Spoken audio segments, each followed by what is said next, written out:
Chorar?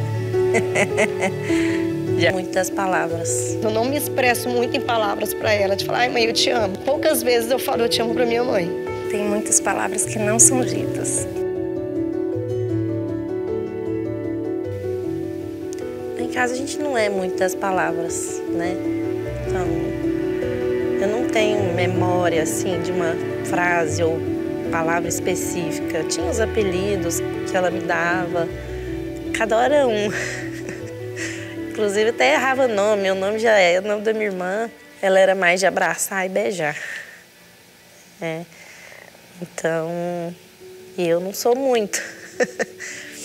Então, às vezes eu não gostava, não ficava muito, né? Lógico que hoje dá saudade. Ela falava que a gente era linda. E não sei, acho que o tempo vai apagando algumas coisas. Eu acho que eu não ter essa memória com ela, eu sempre procuro dizer as mesmas frases pro Tito, assim, antes de dormir. Eu falo pra ele que eu amo ser mamãe dele, que eu sempre vou estar com ele. Né? Chorar. Fazendo macarrão e batata. Que ela fala que um dia a gente vai pra neve. Acho que os últimos dias distantes com ela fez ser nossa convivência diferente, né? O último ano com ela foi diferente de todos os outros anos. Então eu ligava pra ela todos os dias, mas pra falar nada. Ela ficava me olhando arrumar a casa, eu ficava vendo ela fazer os crochêzinhos dela, ficava às vezes horas no telefone, às vezes sem conversar. Às vezes falava sobre o dia, que ela não estava fazendo muitas coisas, mas falava do Tito, mas às vezes era só para passar tempo. Queria falar mais. Que eu a amo, meus planos, sonhos, né? Então, teria abraçado ela mais também.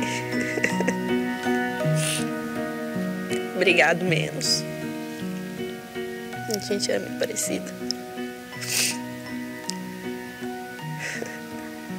Ela sabia que eu amava ela. Sempre soube. Tinha os momentos de briga, mas chamava ela de minha velha coroca, com carinho.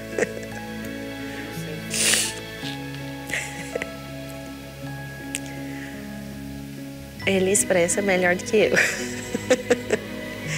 Ele diz mais do que eu. Deve ser do pai dele. Minha mãe é muito linda, ela adora eu, me adora, e eu canto pra ela, e eu consigo carregar ela no meu colo. Ele fala que me ama, sem motivo nenhum, às vezes eu não tô fazendo nada. Ele vem me dar um beijo e fala que me ama. Mamãe, eu te amo, abraço você. Fala que eu tô linda. Às vezes eu tô com roupa do dia, assim, com o cabelo amarrado, sem nada, né, de maquiagem. Ele fala que eu tô linda. E eu falo mesmo. Obrigada.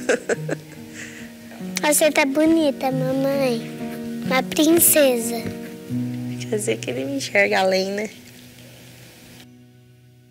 Traz o lencinho para as próximas, tá?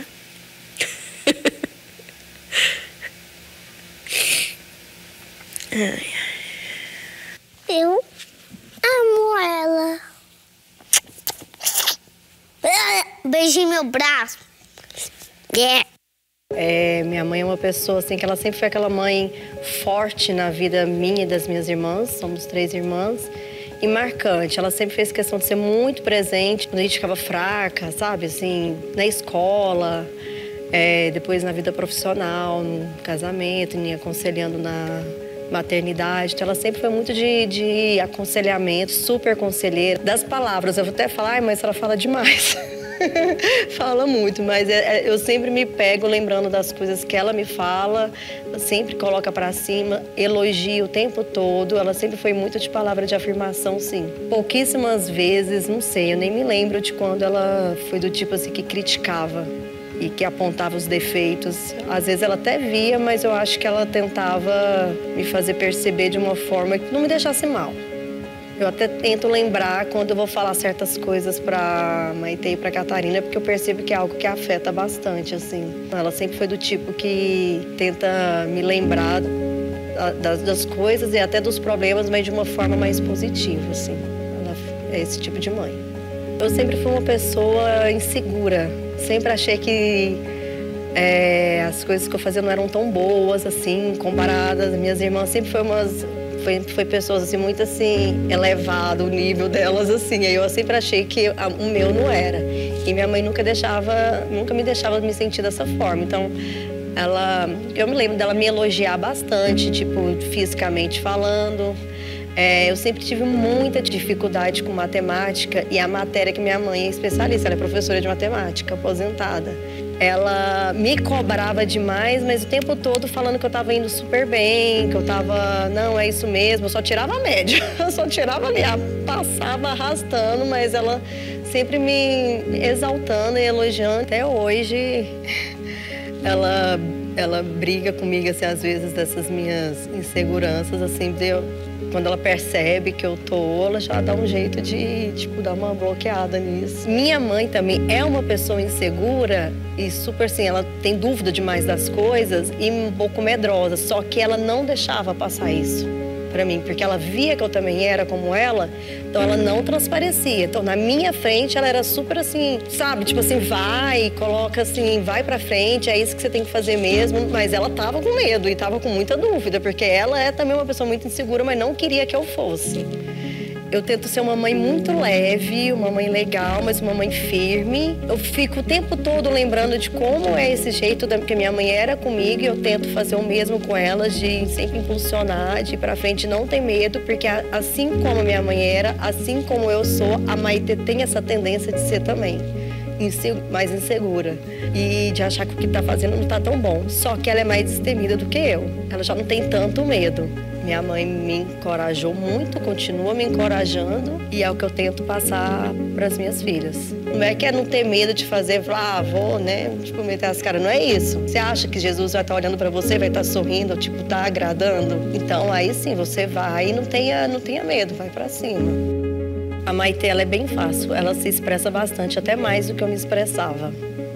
O mais legal que eu acho, é uma coisa que ela fala praticamente quase todo dia. Mas ela fala que ela me ama. Eu amo isso, amo que ela fale isso. Quando ela fala isso, eu me sinto muito feliz, amada. Eu falo a mesma coisa. Quando ela fala que me ama, eu falo de volta, eu dou um abraço, um beijo nela.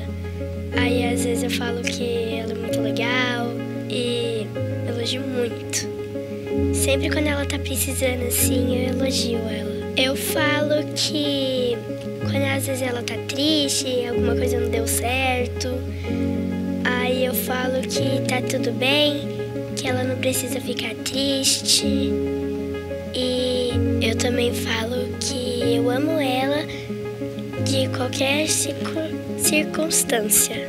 Ela fica feliz, dá um sorriso e me dá um abraço. Bom, o que eu gostaria de falar para minha mãe, que ela foi a melhor mãe que eu poderia ter tido e ainda é. Eu amo minha mãe assim demais, eu não me expresso muito em palavras para ela, de falar, ai mãe, eu te amo, mãe, fica com Deus, eu te amo, não sou.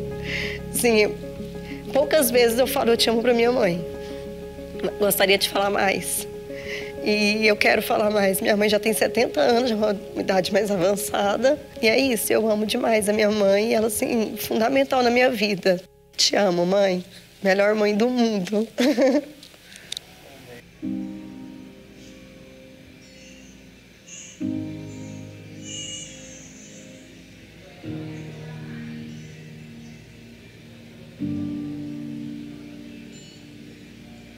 As palavras da mãe da Tônia sempre foram assim, muito amáveis, até porque meu pai saiu de casa muito cedo, né? Eu tinha 9 anos. Então, assim, desde então a gente construiu uma relação muito forte, que dormia no mesmo quarto com ela até foi parar quando eu casei, né? Então, assim, é um companheirismo, né, muito grande.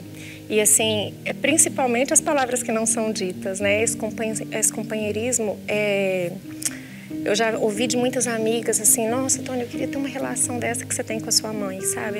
De muita intimidade. Minha filha é tudo para mim.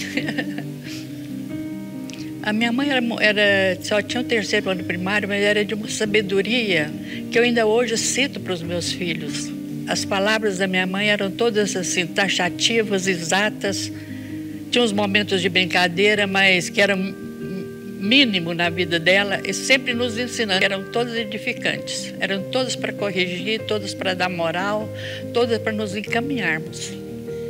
Minha mãe foi dura quando precisava ser dura, mas mesmo assim, mesmo nos momentos em que foi dura, sempre com muito amor, né? As palavras da minha mãe me inspiram força. Nós morávamos no Mato Grosso, ela sozinha saiu de lá com 2 filhos, veio parar aqui em Goiás. Gente, como a minha mãe foi forte, né? É força. Eu olho para minha mãe e vejo força. Tem muitas palavras que não são ditas. Eu sou muito objetiva, né? Então, eu às vezes não falo e demonstro mais, né? Sou mais de demonstrar. Converso o tempo todo com eles. A Tônia não é muito de conversar, não, mas eu sempre estou puxando a prosa com ela. Mas sempre citando a Bíblia, citando coisas assim que edificam. Mesmo assim, a gente às vezes ainda erra, né, reverendo? Mas o propósito é acertar. Mãe, eu sei que nem sempre eu me expresso como eu gostaria, mas eu quero que a senhora saiba que pela senhora eu sinto o maior amor do mundo, que eu reconheço na senhora toda a força, vejo a força que me inspira também a criar os meninos, vejo a dedicação com os netos, vejo a dedicação conosco, né, filhos até hoje. E eu amo a senhora.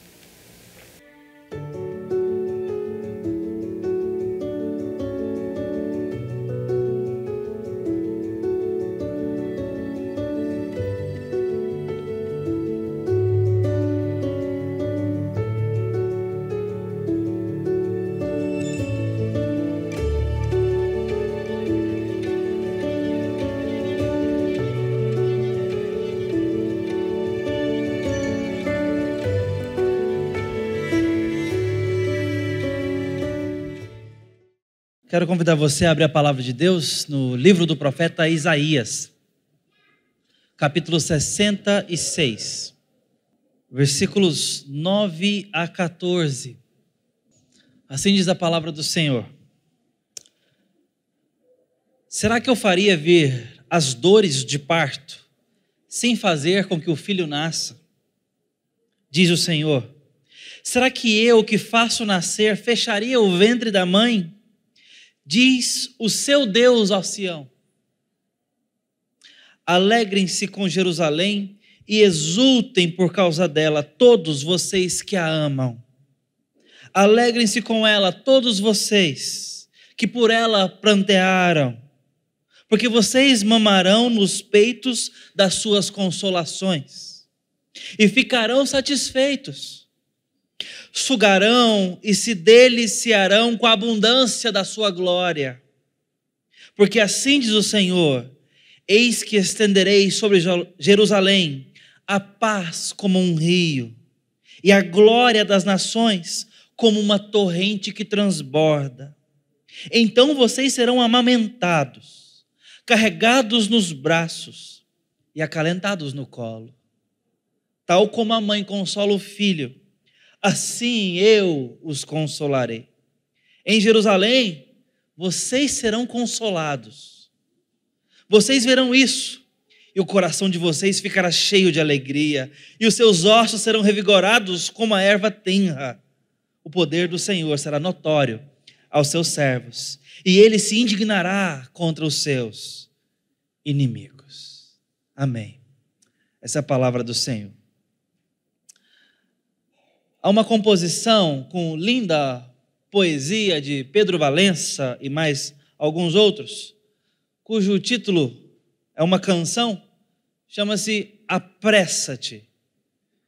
Na voz de Deus, ele se permite a liberdade de compor os seguintes versos. E eu que te conheço há tanto tempo, eu lembro de escolher a cor dos olhos teus, eu lembro. Te ensinei os seus primeiros passos tão incertos, era bom que eu ajudava a levantar. Então vamos falar sobre saudade. Eu te espero há tanto tempo. Ninguém sabe medir. Para minha dor, o tempo não é cura.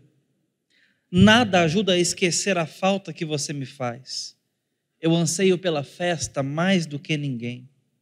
Eu conto os dias para te abraçar. Mas eu tenho tantos filhos ainda sem saber. Avisa o mundo inteiro. Mas não se esqueça. Não esqueça os seus vizinhos para trás. Apressa-te a contar o meu amor, te apressa em viver a minha paz. Eu não aguento de saudade, também quero a casa cheia, mas não quero nenhum filho para trás. Apressa-te a encontrar o meu amor, te apressa. Que seja mais que teoria, que ela mude a rotina, e os seus filhos ouvirão a minha voz. Então apressa-te, então apressa. Tem gente que só fica cochichando, me escondendo nas igrejas, em seu próprio altar. Mas o meu amor não é nenhum segredo, é boa nova. Quem conhece vive agora para amar. Eu anseio pela festa, mais do que ninguém. Pedro Valença.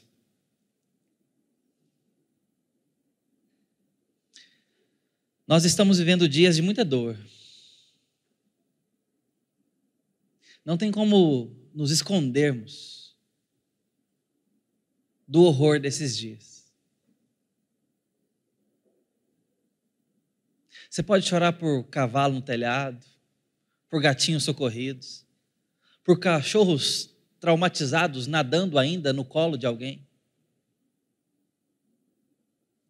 Mas dificilmente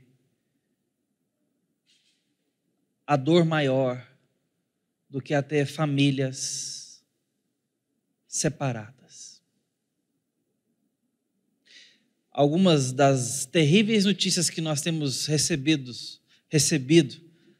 da tragédia do Rio Grande do Sul me chocaram mais que outras, pelo menos até aqui, infelizmente. E uma delas era um pequeno pré-adolescente de uns 12, 13 anos, sendo entrevistado. Ele foi socorrido com o avô, depois de ter ficado muitas horas pendurado em alguns galhos, com a avó, que foi levada pela correnteza enquanto ainda estavam ali. O que passa na cabeça deles, ou o que passou naquele momento? Outra notícia ainda de ontem falava de uma mãe com seu filho já adulto, que foi arrastado por cerca de 60 quilômetros da região da casa delas. Não me pergunte como, mas o fato é que acharam eles nessa distância. E o filho tinha feito uma cirurgia de coluna há um tempo atrás, há poucos dias. Por isso, por 5 dias ficaram ali. E ele imóvel. A matéria falava até da alimentação, eu, por descuido, acabei não lendo. Quanta perda, quantas famílias fragmentadas, quebradas, perdidas. A dor é algo muito agressivo na nossa vida. Mas será que tem alguma que é maior do que quando atinge a nossa estrutura familiar? Será que tem alguma dor mais violenta do que ter que enterrar filhos? Do que ter que chorar luto dos nossos? Irmãos, eu acho que não. Eu acho que não. Ainda ontem também, chegando em casa, eu acabei pegando o celular, abrindo o portão, e tinha uma frase mencionando ainda reflexos do que está acontecendo no Sul. falando, olha, o brasileiro talvez nunca valorizou tanto o preço de chegar em casa e ter uma ceia quente com a família. Poder jantar com os seus no final do dia.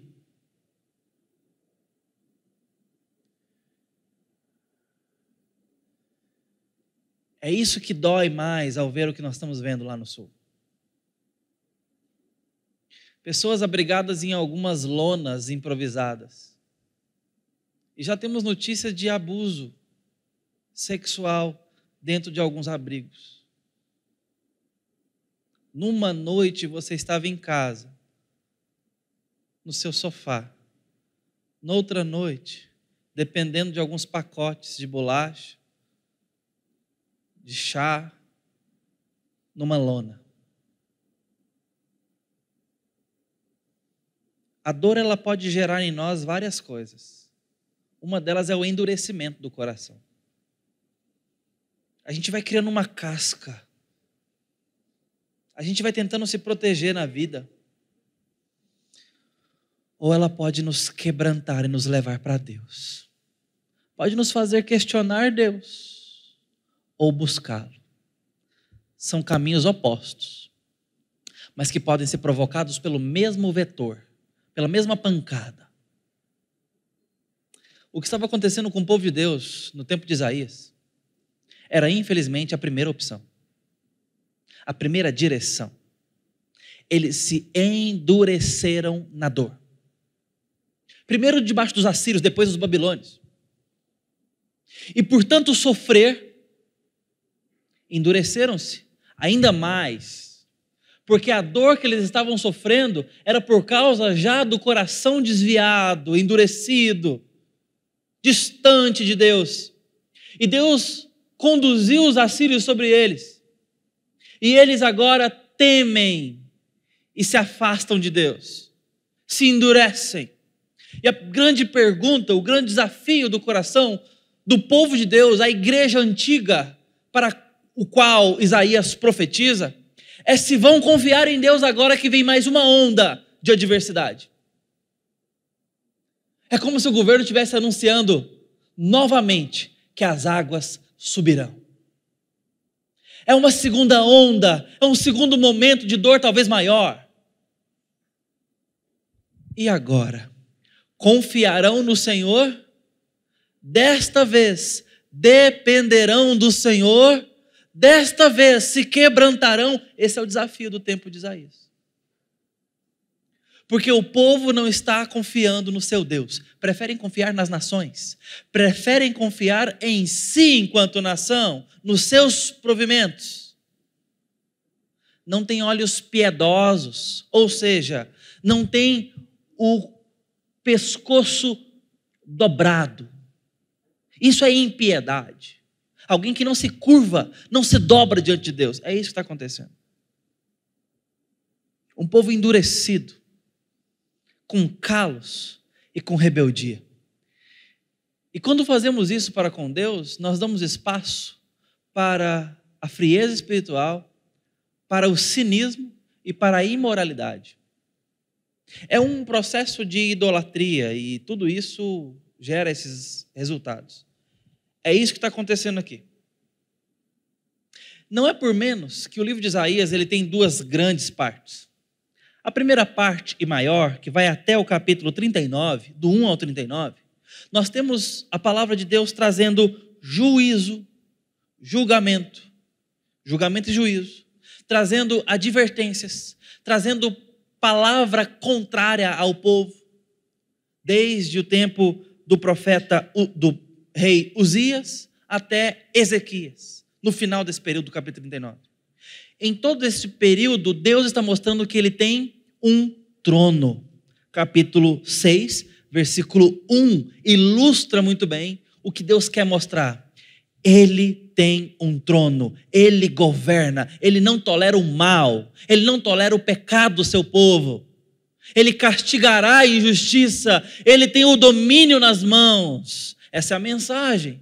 Por isso que ele vem com juízo, ele vem com ira, ele mostra a sua santidade. Ele profetiza contra as nações, Ele mostra que o poder dele é muito maior do que os soberanos e reis da terra. Primeira metade do livro de Isaías. E o povo precisava ser chocado com essa realidade. Precisava recebê-la e responder a ela. Dura coisa é lidar com Deus na primeira metade de Isaías. Não tem para onde escapar. Quem está contra nós? O próprio Deus.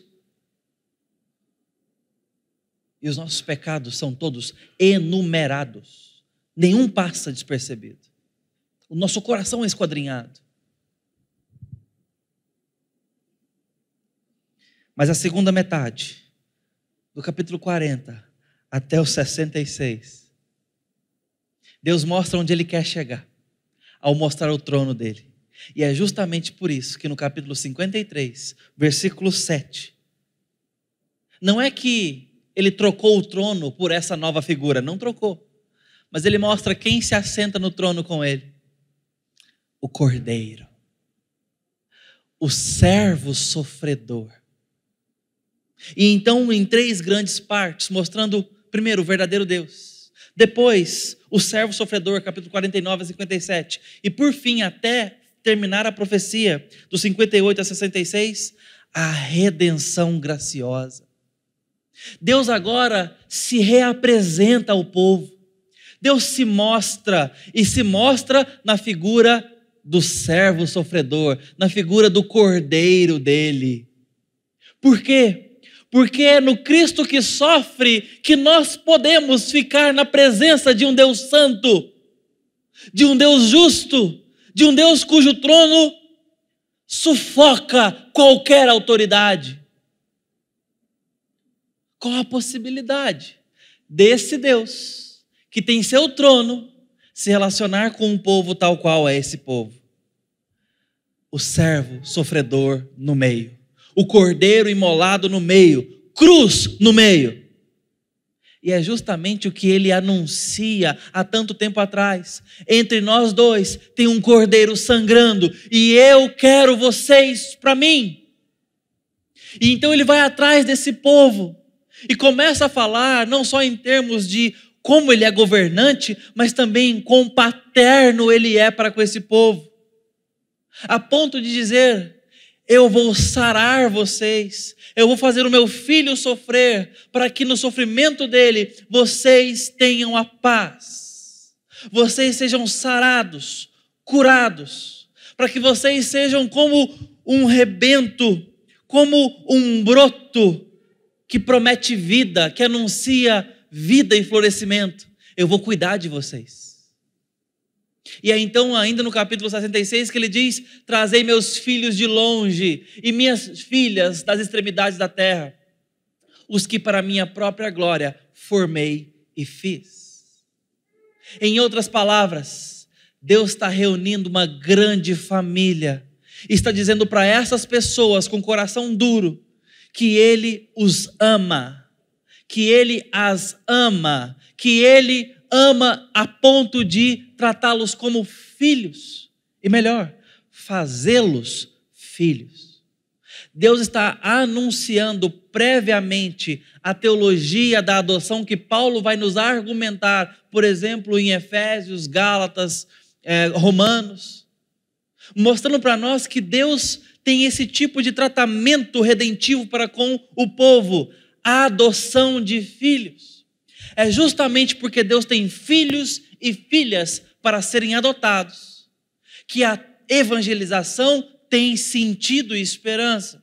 Nós, quando saímos à missão, nós, quando intercedemos por alguém, nós, quando pregamos o evangelho mundo afora, a esperança de sucesso está no fato de que Deus tem povo, tem família, tem filhos e filhas espalhados por toda a terra. E é esse amor de Deus que vai trazer vida para quem está morto espiritualmente. Se Deus deixasse na condição do homem querer ser filho de Deus e ter poder para ser filho de Deus, ou se fazer adotado, Deus correria o risco de ter a casa vazia. mas Ele adota filhos, os trazendo à fé. Deus transforma corações. Deus regenera vidas, nos dando vida em nossos delitos e pecados, preparando boas obras de antemão para andarmos nelas, nos adotando com espírito de adoção, nos selando nesse espírito, nos confirmando o seu prévio amor. Ele está anunciando isso em Isaías para um povo duro de coração. Deus não está substituindo o povo por outro. Está tratando o povo rebelde, como um pai faz com seus filhos difíceis. Se os nossos pais nos botassem para fora na primeira dificuldade, com quantos anos você teria ido para a lata de lixo? Eu teria ido cedo, irmãos. Minha mãe achou melhor disciplinar com a vara. Deu certo. Aprendi a maior parte das lições. Mas aos 10 anos de idade, nós saímos da capital e fomos para o interior. E sabe o que aconteceu ali nos primeiros meses? Eu chego em casa molhado. Por quê? Porque eu tomei chuva? Não. Porque eu caí num poço de água? Não. Porque eu fui para o clube? Não. Porque eu fui para o rio da cidade, que corta vários municípios. Com 10 anos de idade, fui nadar no rio com correnteza. E cheguei em casa ensopadinho. Minha mãe disse que gelou dos pés à cabeça. Muito bem, até hoje ela sonha com isso. Esses dias ela chegou em casa e falou assim: nossa, tive um sonho que você estava boiando no rio. Eu falei assim: deve ser por causa daquela cena lá ainda. Bom, Deus não nos bota para fora. Ele nos trata, Ele nos ama, Ele nos corrige. Quem é esse Deus? Que se faz traduzir-se para que a gente o conheça. Ele está se traduzindo para aquele povo, dizendo: eu governo e eu vou governar sobre vocês. Não é a Síria que comanda vocês, não são os babilônicos que dirão quem vocês são. Eu direi quem vocês são. E vocês são meus filhos. Mas esse é o mesmo Deus que também é águia, Deuteronômio 32. É rochedo, escudo, refúgio, como diz, por exemplo, o Salmo 18. É fogo, Hebreus 12. É luz, 1 João 1. Amor, 1 João 4. Esse Deus se traduz de diversas formas para que nós conheçamos aspectos do que Ele quer de nós, de quem Ele é por nós. Ele se traduz ao ponto de se traduzir em Cristo, para que a gente conheça, para que a gente fale a mesma língua, para que a gente o entenda, para que a gente se volte para Ele. Mas é nesse ponto, clímax da sua tratativa com o seu povo, através do profeta Isaías, que ele usa talvez uma última figura para si. Ele se permite ser comparado a uma mãe. Não só uma mãe, mas a maternidade plena. Ele diz então: eu fiz a madre, eu faço nascer. Eu não vou viver as dores do parto para não ver nascer. As dores estão aí para que a sua esperança seja completa. Eu farei nascer. Deus nos deu provação na dor. A dor não é para nos endurecer, a dor é para que nós o encontremos, para que a nossa esperança seja exercitada, a nossa fé aprofundada e o nosso relacionamento com Deus estreitado, a ponto de dizermos depois da prova, depois da perseverança: agora, Senhor, os meus olhos te veem.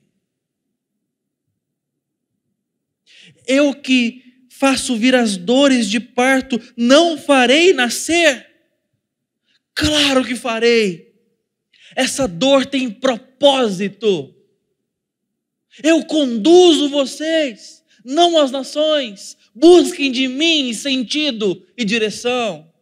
Se acheguem mais para perto no deserto e não para longe. E ele continua dizendo: Será que eu faço nascer? Vou fechar o ventre da mãe? Não! Pelo contrário, eu sou a mãe. Eu os embalarei nos braços. Eu os amamentarei. Deus está dizendo que vai nos dar suprimento, provisão. Vai nos alimentar como quem nos toma nos braços. Quando? No meio da dor. Não é quando está tudo bem, irmãos.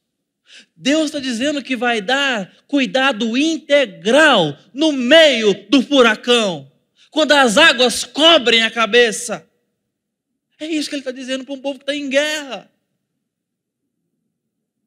Não se furte de trazer essa realidade para os piores dias que a igreja há de viver sobre essa terra. Podemos fazer isso. A analogia é compatível. Leite materno. Leite. Vocês já viram uma criança sendo amamentada precisar de água? Precisar de carne? Não precisa. Vocês viram o tamanho da Lia?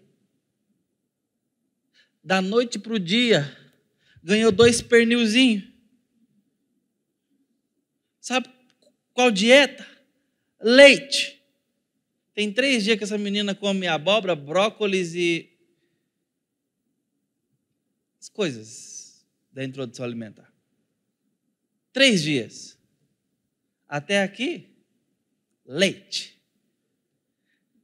Deus está dizendo que vai nos alimentar com essa perfeição complexa. Suficiente, simples, integral, calorosa. Por mais que hajam noites em claro, por mais que hajam cólicas de dor, não faltará provisão. É isso que ele está dizendo para esse povo. Eu tirarei de vocês o choro. Alegre-se Jerusalém. Exulte, ó Sião. E alegrem com ela todos que prantearam com ela. O que eu estou fazendo é cósmico. O que eu estou fazendo é grande. Eles serão consolados, eles ficarão satisfeitos, eles se deliciarão com abundância de glória. É isso que eu estou prometendo para vocês. O que está por trás de tudo isso, irmãos? Graça, abundante graça, favor. Eu vou trazer sobre vocês a paz como um rio que a tudo cobre, não para destruição, mas para a vida. É isso que eu vou fazer, como uma torrente, a glória das nações. Eu transbordarei e vocês serão carregados no meu colo. É isso que Deus está fazendo com o povo dele. Eu quero que vocês entendam, porque vocês verão isso e o coração de vocês ficará cheio de alegria. É justamente nesta seção do livro que Deus nos permite ver, por exemplo, imagens de novo céu e nova terra. Onde ele anuncia, por exemplo, que o leão pastará com a ovelha, nos falando da bonança de paz e calmaria que o novo céu e a nova terra anunciam e são verdadeiramente. A nova Jerusalém representa. Ou seja, o que ele está profetizando e prometendo aqui para o tempo de dor do povo dele nesses tempos antigos é para a convicção imediata, mas para uma graça e uma esperança futura. Já, mas ainda não. Já é para ser desfrutado. Já vai mudar a nossa forma de viver. Já vamos ter intimidade com Ele. Já vamos ter um Deus com quem andar ladeado no meio da dor. Já vamos ter mais proximidade. Mas o que Ele está formando para nós, isto haverá de ser visto ainda num futuro breve. É essa bonança que está profetizada. É isso que está por vir. De tal forma que nós podemos dizer: toda dor tem hora para acabar. Toda dor tem data limite. E todas prescreverão antes da Nova Jerusalém. Lá não tem mais espaço para elas. Lá não haverão mais filhos separados de seus pais. Lá não haverão mais corredeiras nem afogamentos. Lá não haverão mais famílias separadas, nem luto, nem saudade, nem dor. Não haverão mais despedidas, não haverão mais opressões, não haverá mais inflação, não haverá mais doença. Seremos maduros, perfeitos, estaremos em paz. É por esta esperança que Deus se associa à criatura materna, para reconstruir em nós a força profunda do cuidado dele sobre nós. O desafio do povo de Deus aqui é o nosso desafio. O que você fará ao ouvir isso? Que resposta você dará à dor quando ela bater à sua porta? Endurecimento ou intimidade com Deus? A dor pode te levar para um desses caminhos. Eu espero que você se aproxime de Deus nos dias mais difíceis da sua vida. E queridas mães, reavaliem a sua missão e avaliem a sua missão. É uma missão, é uma identidade que o Criador te deu. Ele está dizendo: eu fiz a madre. Deus inventou mãe e maternidade. Feminina, mulher, poderosa, abrangente, integral, consoladora, supridora, amável. A isso ele está dizendo: assim eu cuido do meu povo. É dessa forma que eu cuido do meu povo. O pecado traz corrupções, distorções em tudo que é belo nessa vida. E a maternidade é uma das mais refinadas belezas que Deus desenhou. E Ele está usando isso para dizer: é assim que eu quero cuidar de vocês. Então, ao se lançar no cuidado dos seus filhos, ao se cansar no cuidado dos seus filhos, ao achar que já orou demais, lembre-se, essa missão tem recompensa. E Deus se permite ser associado a essa missão. Não tem oração que basta, não tem amor que chegue, não tem cuidado que seja demais. Deus te fez assim. Ó mãe, bendita seja. Se reforce, se anime, se console. E a nós todos, esperança e olhos no Senhor. Ele está cuidando de nós. Vamos orar e falar com Deus. Deus bendito, nós nos colocamos na presença do Senhor e te pedimos consolo, te pedimos amor, te pedimos sensibilidade, que o Senhor nos ajude, que o Senhor nos segure nas mãos no dia da adversidade, no dia do sofrimento. E nós queremos nesse momento pedir pelas mães que escutam a palavra do Senhor, para que elas sejam animadas e tenham as forças renovadas na missão sagrada de cuidar. Mas também te pedimos, ó Deus, pelas famílias, pelas pessoas, pelo estado do Rio Grande do Sul, Te pedimos misericórdia, te pedimos alívio dessa dor, te pedimos intervenção do Senhor, te pedimos que nós possamos rapidamente nos aproximar do Senhor, te pedimos uma igreja que ora e intercede, te pedimos que vidas sejam convertidas ao nome de Jesus, te pedimos que a igreja do Senhor amadureça e se aproxime de ti ali e ao redor do que está acontecendo, incluindo-nos, ó Deus, nesse processo. Te pedimos, ó Deus, que o teu nome seja exaltado e louvado, mesmo nesses dias tão difíceis, tão dolorosos, no nome santo de Jesus. Amém.